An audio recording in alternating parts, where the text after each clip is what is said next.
Whoa, are you okay?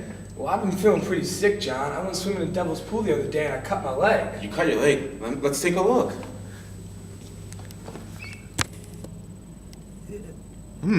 That cut looks pretty bad. I know. It made me feel real sick. That's a problem.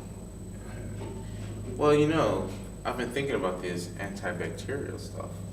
Maybe we should test for a bacterial infection. Maybe we should. So if we're going to cure Brendan, we have to think about how we can develop new antibiotics. Well, Brendan, in order to create new antibiotics that bacteria is not resistant to, we usually start with an existing antibiotic and chemically manipulate it to start a new version of the original drug. This process often results in a lot of chemical waste. It can be hard to dispose and bad for the environment. We're going to have to make sure we get rid of it correctly. Go Yes, we green. are.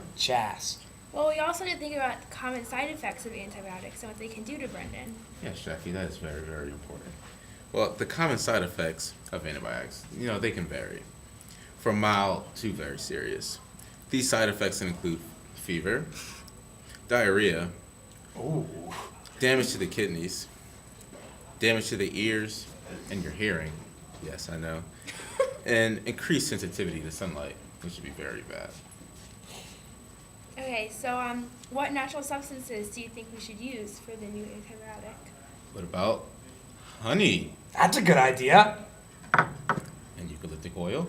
That'll be perfect. Let's get to work.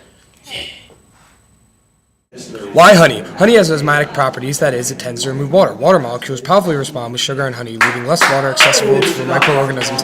Thus, infection-causing bacteria is literally dehydrated to death by honey. Enzymatic activity of honey also produces hydrogen peroxide, that's generally highly reactive with radicals, and further contributes to killing bacterial and antibacterial products. Okay. We also use eucalyptus oil. Extracts of eucalyptus oil inhibit the growth of some bacteria.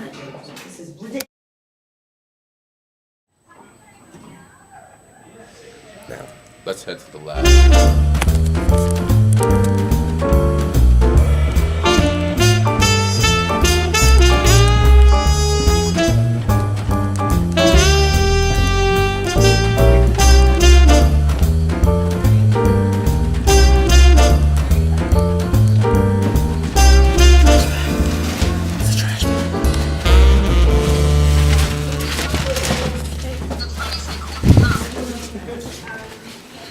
Welcome to our laboratory. First, we added swabs of bacteria to each petri dish, as seen here.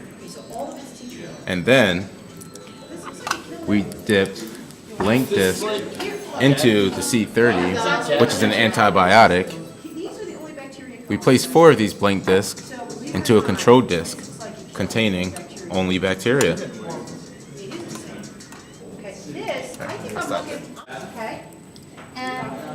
To some of the dishes, we also added honey. This was to test its antibacterial abilities. We chose honey because our research told us that it's a natural antibacterial substance. We will now wait for the bacteria to grow and see how effective the honey is.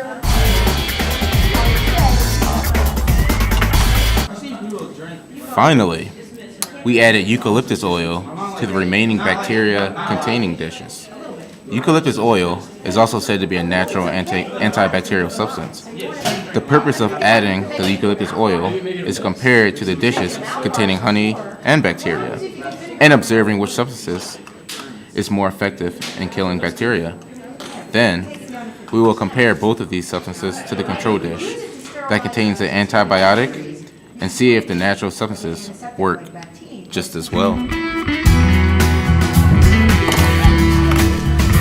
And then we observed.